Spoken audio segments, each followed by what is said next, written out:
What's up, folks, and welcome back to another YouTube little tutorial here on selling on eBay. Today what I'm going to go over is basically not eBay specific at all.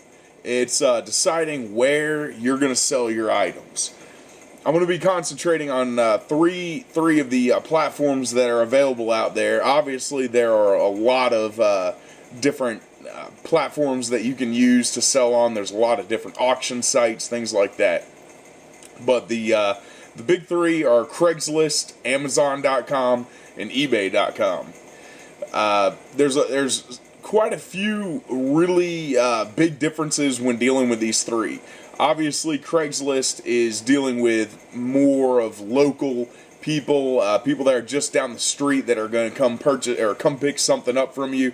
And there's a lot of safety tips and things like that when you're dealing with people, you know, outside of the internet and you're dealing with them face to face. I'll probably go over that in a different video though. Craigslist, what you're going to be primarily focused on with Craigslist is, say you have a big, huge box or like 10 trash bags full of clothes.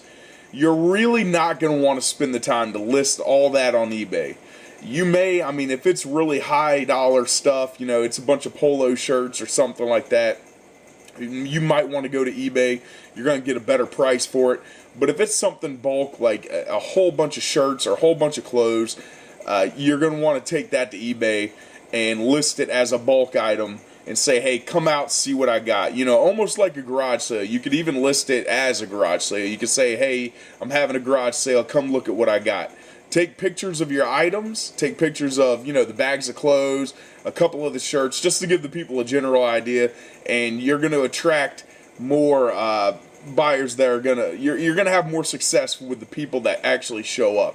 If you just say, hey, garage sale, you may get a bunch of people looking for TVs, you know, and all you got is clothes. So that's not going to work. If you show pictures, you're real honest with people of what you got, you're going to attract a higher quality batch of buyers. All right. For example, say you got a washing machine, you got laundry machines, you got washer and dryer, you know, things like that are really big. You're not going to put that on eBay. I mean, that the shipping would be in the hundreds of dollars, I think. I mean, that would just be you would have to ship it freight more than likely, which would just completely be way too expensive. I mean, unless this is like an antique, you know, washing machine from damn, you know, back in the 1800s or something, you ain't gonna put it on eBay. You know, that's just out of control. You're gonna be losing so much. You're not even gonna sell it. I guarantee it. I mean, if you sell it, please send me a screenshot of the completed listing, and that'll be my new desktop background or something like that. But yeah, Craigslist, I mean, for the most part, you're going to use it for bigger items, things that people are going to come and pick up and haul off for you. Another good example is, you know, advertising garage sales. Say you're hardcore into eBay and you're selling, you know, you have a whole merchandise line. Say you want to, you know, every Saturday, it would be a good idea to put up an ad on Craigslist saying garage sale and have them come out, and you know, you may discount the items a little bit and you may not. I mean, you may sell it for the same exact price you sell it on eBay. So say you sell pairs of shoes, air fresheners, you know, just miscellaneous bunch of crap. You're bringing in a whole bunch of buyers that'll just take the stuff away from you. I mean, you know, that would be a great idea to just post up every Saturday, you know, and try to get rid of some of your excess inventory from eBay. All right, so Craigslist, I mean, the big idea is you're going to be selling items that are larger than you can ship or that you care to ship. If you have bulk, just large amounts of items you want to drop all at once, you know, put different alerts in the garage sale sections and things like that. And obviously services you're going to put on Craigslist. If you're a, you know, lawnmower or a dog walker, you're going to put that on Craigslist. So eBay is obviously just all around real high traffic site. You're going to get a lot of people coming in, and you're going to pretty much sell everything else. You're going to fetch a higher price usually on eBay. I mean, you'll actually see videos of people out there.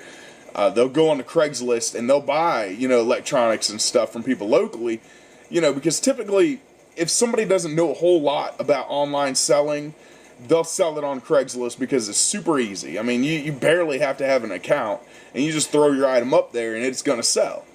The thing is you can find a lot cheaper prices on Craigslist to resell on eBay. So your high ticket items, you're going to want to take the time, make a good listing, make a good heading, all that good stuff, put it on eBay, and you're going to usually fetch a higher dollar amount for that.